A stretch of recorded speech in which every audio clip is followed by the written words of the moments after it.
A Cure for the Blues. By courtesy of Mr. Cable, I came into possession of a singular book 8 or 10 years ago. It is likely that mine is now the only copy in existence. Its title page, unabbreviated, reads as follows: The Enemy Conquered, or Love Triumphant, by G. Ragsdale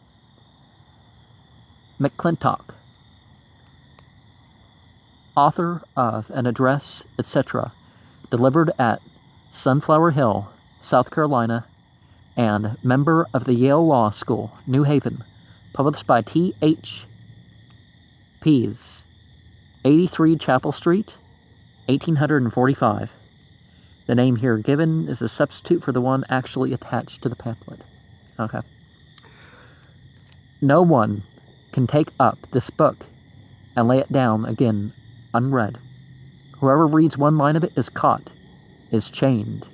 He has become the contented slave of its fascinations, and he will read and read, devour and devour, and will not let it go out of his hand till it is finished, to the last line, though the house be on fire over his head. And after a first reading he will not throw it aside, but will keep it by him with its Shakespeare and its Homer, and will take up many and many a time, when the world is dark and his spirits are low, and be straightway cheered and refreshed. Yet this work has been allowed to lie wholly neglected, unmentioned, and apparently unregretted for nearly half a century. The reader must not imagine that he is to find it in wisdom, brilliancy, fertility of invention, ingenuity of construction, excellence of form, purity of style, perfection of imagery, truth to nature, clearness of statement, humanly possible situations, humanly possible people, fluent narrative, connected sequence of events, or philosophy, or logic or sense. No, the rich, deep, beguiling charm of the book lies in the total and miraculous absence from it of all these qualities, a charm which is compelled and perfected by the evident fact that the author, whose naive innocence easily and surely wins our regard and almost our worship, does not know that they are absent, does not even suspect that they are absent, when read by the light of these, helps to an understanding of the situation. The book is delicious, profoundly and satisfyingly delicious. I call it a book because the author calls it a book. I call it a work because he calls it a work. But in truth, it is merely a duodecimo pamphlet of 31 pages. It was written for fame and money. As the author very frankly, yes, and very hopefully too, poor fellow, says in his preface, the money never came, no penny of it ever came, and how long, how pathetically long, the fame has been deferred, 47 years. He was young then. It would have been so much to him then. But will he care for it now? As time is measured in America, McClintock's epoch is antiquity. In his long vanished day, the Southern author had a passion for eloquence. It was his pet, his darling. He would be eloquent or perish, and he recognized only one kind of eloquence: the lurid, the tempestuous, the volcanic.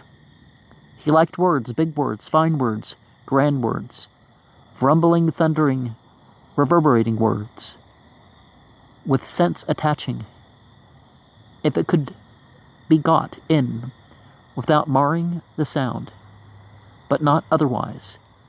He loved to stand up before a dazed world and pour forth flame and smoke and lava and pumice stone into the skies and work his subterranean thunders and shake himself with earthquakes and stench himself with sulfur fumes if he consumed his own fields and vineyards. That was a pity, yes, but he would have his eruption at any cost. Mr. McClintock's eloquence, and he is always eloquent. His crater is always spouting, is of the patterns common to his day, but he departs from the custom of time in one respect. His brethren allowed sense to intrude when it did not mar the sound, but he does not allow it to intrude at all. For example, consider this figure, which he uses in the village address, referred to with such candid complacency in the title page above quoted. Like the topmost topaz of an ancient tower, please read it again, contemplate it, measure it, walk around it, climb up it, try to get at an approximate realization of the size of it. Is the fellow to that to be found in literature, ancient or modern, foreign or domestic, living or dead, drunk or sober? One notices how fine and grand it sounds. We know that if it was loftily uttered, it got a noble burst of applause from the villagers. Yet there isn't a ray of sense in it, or meaning to it. McClintock finished his education at Yale in 1843 of the Common Era, and came to Hartford on a visit that same year. I've talked with men who at that time talked with him and felt of him and knew that he was real. One needs not to remember that fact and to keep fast hold of it. It is the only way to keep McClintock's book from undermining one's faith in McClintock's actuality. As to the book, the first 4 pages are devoted to an inflamed eulogy of woman, simply woman in general, or perhaps as an institution wherein, among other compliments to her details, he pays a unique one to her voice. He says it fills the breast with fond alarms, echoed by every rill. It sounds well enough, but it is not true. After the eulogy, he takes up his real work, and the novel begins.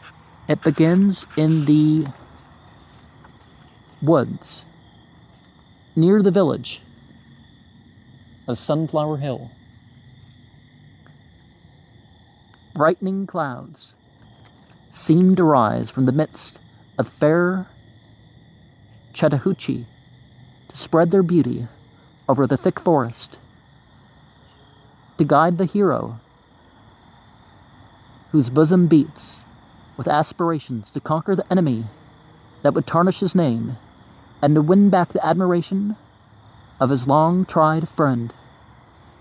It seems a general remark, but it is not general. The hero mentioned is the to-be hero of the book, and in this abrupt fashion, and without name or description, he is shoveled into the tale. With aspirations to conquer the enemy that would tarnish his name is merely a phrase flung in for the sake of the sound. Let it not mislead the reader. No one is trying to tarnish this person. No one has thought of it. The rest of the sentence is also merely a phrase. The man has no friend as yet, and of course has had no chance to try him, or win back his admiration, or disturb him in any other way. The hero climbs up over Sawney's Mountain and down the other side, making for an old Indian castle, which becomes the real man's hut in the next sentence, and when he gets there at last, he surveys with wonder and astonishment the invisible structure which time had buried in the dust, and thought to himself, his happiness was not yet complete. One doesn't know why it wasn't, nor how near it came to being complete, nor what was still wanting to round it up and make it so. Maybe it was the Indian, but the book does not say. At this point, we have an episode. Besides the shore of the brook sat a young man about 18 or 20 who seemed to be reading some favorite book and who had a remarkably noble countenance, eyes which betrayed more than a common mind. This, of course, made the youth a welcome guest, and gained him friends in whatever condition of life he might be placed. The traveler observed that he was a well-built figure, which showed strength and grace in every movement. He accordingly addressed him in quite a gentlemanly manner, inquired of him the way to the village. After he had received the desired information and was about taking his leave, the youth said, "Are you not the Major Alfonso, the great musician?" Further on, it will be seen that he is a country expert on the fiddle and has a 3-township fame.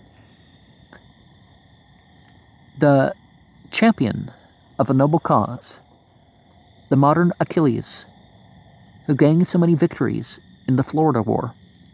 "I bear that name," said the Major, "and those titles, trusting to the same time that the ministers of grace will carry me triumphantly through all my laudable undertakings. And if," continued the Major, "you, sir, are the patronizer of noble deeds, I should like to make you my confidant and learn your address." The youth looked somewhat amazed, bowed low, mused for a moment, and began. "My name is Roswell. I have been recently admitted to the bar, and can only give a faint outline of my future success in that honorable profession." Law.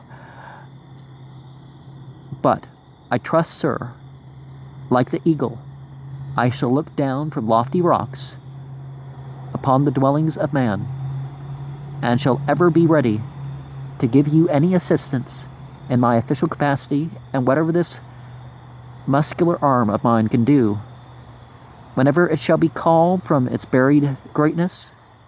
The Major grasped him by the hand and exclaimed, "Oh, thou exalted spirit of inspiration, thou flame of burning prosperity, may the heaven-directed blaze be the glare of thy soul, and battle down every rampart that seems to impede your progress." There is a strange sort of originality about Mr. McClintock. He imitates other people's styles, but nobody can imitate his, not even an idiot. Other people can be windy, but McClintock blows a gale. Other people can blubber sentiment, but McClintock spews it. Other people can mishandle metaphors, but only McClintock knows how to make a business of it. McClintock is always McClintock. He is always consistent. His style is always his own style. He does not make the mistake of being relevant on one page and irrelevant on another. He is irrelevant on all of them.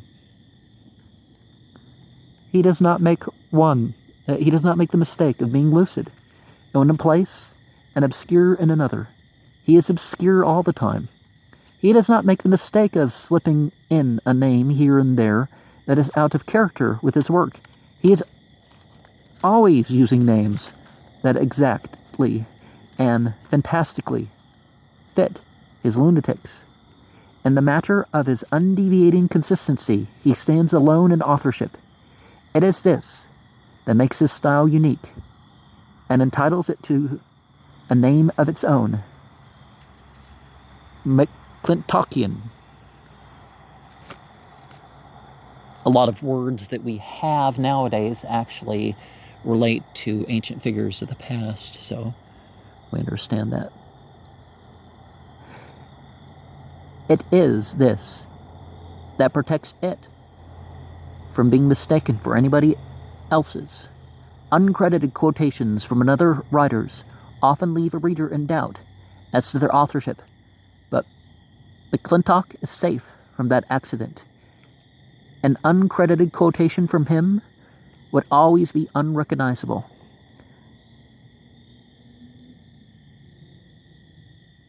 Would always be recognizable.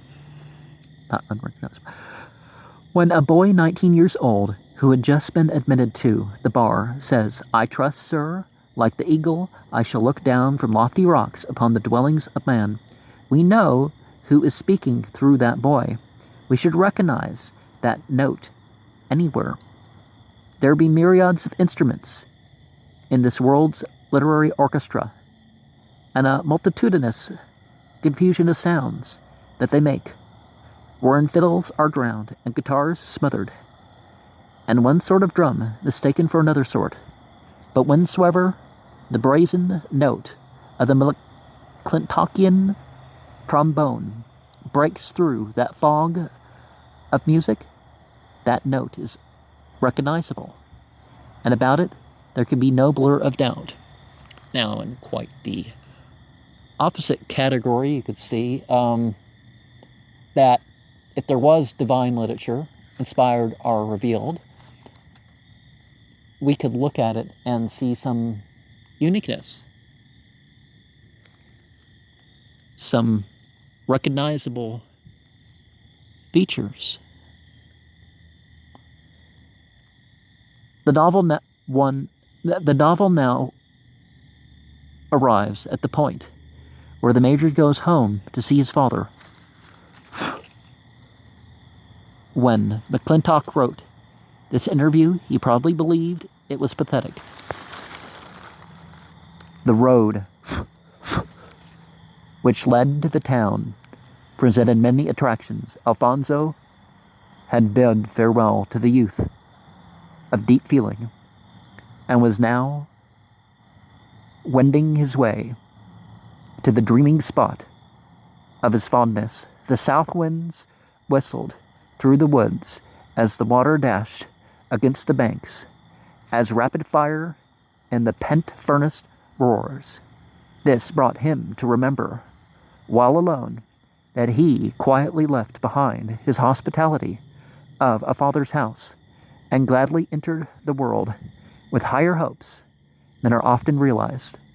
But as he journeyed onward, he was mindful of the advice of his father, who would often look sadly on the ground when tears of cruelly deceived hope moistened his eyes. Alfonso, who had been somewhat of a dutiful son, yet fond of the amusements of life, had been in distant lands, had enjoyed the pleasure of the world, and had frequently returned to the scene of his boyhood, almost destitute of many of the comforts of life.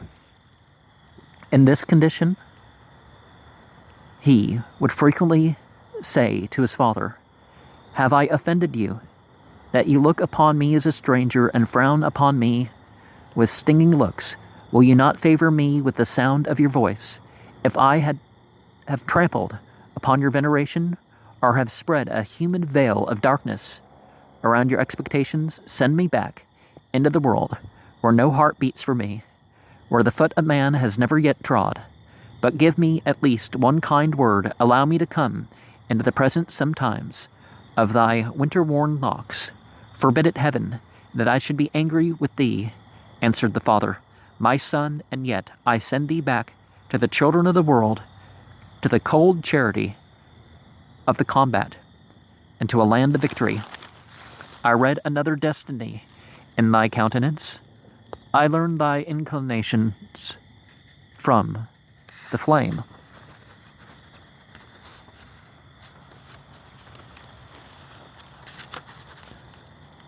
That has already kindled in my soul a strange sensation. It will seek thee, my dear Alfonso. It will find thee. Thou canst not escape that lighted torch, which shall blot out from the remembrance of men a long train of prophecies which they have foretold against thee. I once thought not so. Once I was blind, but now the path of life is plain before me, and my sight is clear. Yet, Alfonso, return to thy worldly occupation, to take again in thy hand that chord of sweet sounds. Struggle with the civilized world, and with your own heart fly swiftly to the enchanted ground. Let the night owl send forth its screams from the stubborn oak. Let the sea sport upon the bench, and the stars sing together. But learn of these, Alfonso, thy doom and thy hiding place, our most innocent as well as our most lawful desires, must often be denied us, that we may learn to sacrifice them to a higher will. Remembering such admonitions with gratitude, Alfonso was immediately urged by recollection of his father's family to keep moving. McClintock has a fine gift in the matter of surprises, but as a rule they are not pleasant ones. They jar upon the feelings. His closing sentence in the last quotation is of that sort. It brings down one out of the tinted clouds in too sudden and collapsed a fashion. It incenses one against the author for a moment. It makes the reader want to take him by his winter-worn locks and trample on his veneration, and deliver him over to the cold charity of combat, and blot him out with his own lighted torch. But the feeling does not last. The master takes again in his hand that concord of sweet sounds of his, and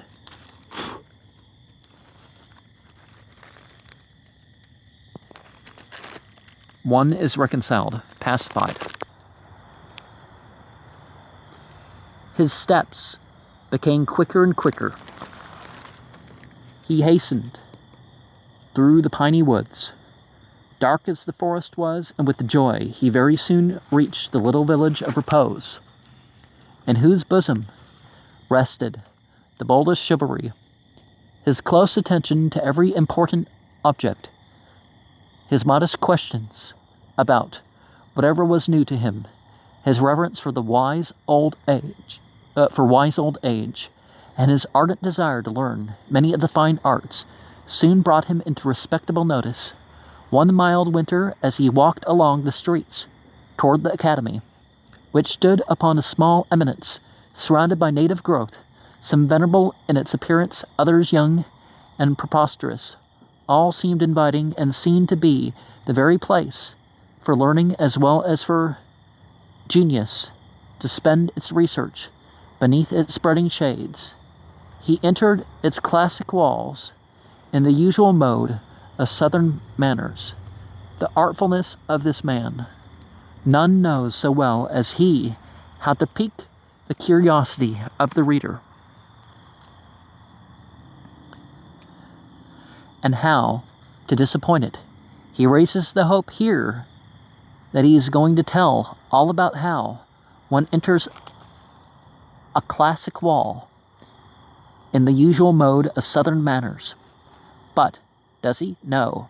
He smiles in his sleeve and turns aside to other matters. The principal of the institution begged him to be seated and listen to the recitations that were going on. He accordingly obeyed the request and seemed to be much pleased. After the school was dismissed and the young hearts regained their freedom with the songs of that evening, laughing at the anticipated pleasures of a happy home, while others tittered at the actions of the past day, he addressed the teacher in a tone that indicated a resolution. With an undaunted mind, he said that he had determined to become a student if he could meet with his approbation. "Sir," said he, "I have spent much time in the world. I have traveled among the uncivilized inhabitants of America. I have met with friends and combated with foes. But none of these gratify my ambitions. Or decide what is to be my destiny. I see that the learned world have an influence with the voice of the people themselves. The despoilers of the remotest kingdoms of the earth prefer their differences to this class of persons. This that illustrate an inexperienced little dream of. And now, if you will, receive me as I am, and with these deficiencies, with all my misguided opinions, I will give you my honor, sir, that I will never disgrace the institution or those who have placed you in this honorable station. The instructor who had met with many disappointments knew how to feel for a stranger who had been thus turned upon the charities of an unfeeling community. He looked at him earnestly and said, "Be of good cheer, look forward, sir, to the high destination you may attain. Remember, the more elevated the mark at which you aim, the more sure, the more glorious, the more magnificent the prize." From wonder to wonder, his encouragement led the impatient listener. A strange nature bloomed before him. Giant streams promised him success. Gardens of hidden treasures opened to his view. All this, so vividly described, seemed to gain a new witchery from his glowing fancy. It seems to me that this situation is new in romance. I feel sure it has not been attempted before. Military celebrities have been disguised and set at lowly occupations for dramatic effect, but I think McClintock is the first to send one of them to school. Thus, in this new book, you pass from wonder to wonder through gardens of hidden treasure, where giant streams bloom before you and behind you and all around, and you feel as happy and groggy and satisfied with your court of mixed metaphor aboard as you would if it had been mixed in a sample room and delivered from a jug. Now we come upon some more McCluntian surprises. A sweetheart who is sprung about upon us without any preparation, along with a name for her, which is even a little more of a surprise than she herself is. In 1842, he entered the class and made rapid progress in the English and Latin departments. Indeed, he continued advancing with such rapidity that he was like to become the first in his class, and made such unexpected progress that he was so studious that he had almost forgotten the pictured saint of his affections. The fresh wreaths of the pine and cypress had waited anxiously to drop once more the dews of heaven upon the heads of those who had so often poured forth the tender emotions of their souls under its boughs. He was aware of the pleasure that he had seen there. So, one evening, as he was returning from his reading, he concluded he would pay a visit to this enchanting spot. Little did he think of witnessing a shadow of his former happiness, though no doubt he wished it might be so. He continued sauntering by the roadside, meditating on the past. The nearer he approached the spot, the more anxious he became. At that moment, a tall female figure flitted across his path with a bunch of roses in her hand. Her countenance showed uncommon vivacity, with a resolute spirit. Her ivory teeth already appeared as she smiled beautifully, promenading, while her ringlets of hair dangled unconsciously around her snowy neck. Nothing was wanting to contemplate her beauty. The tinge of the rose was in full bloom upon her cheek. The charms of her sensibility and tenderness were always her associates. In Ambulinia's bosom dwelt a noble soul, one that never faded, one that never was conquered. Ambulinia. It can hardly be matched in fiction. The full name is Ambulinia Valier. Marriage will presently round it out and perfectly fit it. Then it will be Miss Ambulinia Valier Alfonso. It takes the chromo. Now, in fundamentalist Abrahamic religion, women are not renamed with marriage. People aren't renamed You don't rename slaves or anything like that. You don't. People may be renamed if the meaning is something wrong, but that's by their consent too. So takes the chromo. Her heart yielded with no feeling, but the love of Alfonso, on whom she gazed with intense delight, and to whom she felt herself more closely bound, because he sought the hand of no other. Alfonso was roused from his apparent reverie. His books no longer were his inseparable companions. His thoughts arrayed themselves to encourage him to the field of victory. He endeavored to speak to his supposed Ambulinia, but his speech appeared not in words. No, his effort was a stream of fire that kindled his soul into a flame of admiration and carried his senses away captive. Ambulinia had disappeared to make him more mindful of his duty. As she walked speedily away through the piney woods, she calmly echoed, "O Alfonso, thou wilt now look from thy sunbeams. Thou shalt now walk in a new path. Perhaps thy way leads through the darkness, but fear not. The stars foretell happiness." To McClintock, that jingling jumble of fine words meant something, no doubt, or seemed to mean something, but it is useless for us to try to divine what it was. Ambulinia comes, we don't know whence or why. The mysterious intimates we don't know what, and then she goes echoing away, we don't know whither, and down comes the curtain. McClintock's art is subtle. McClintock's art is deep.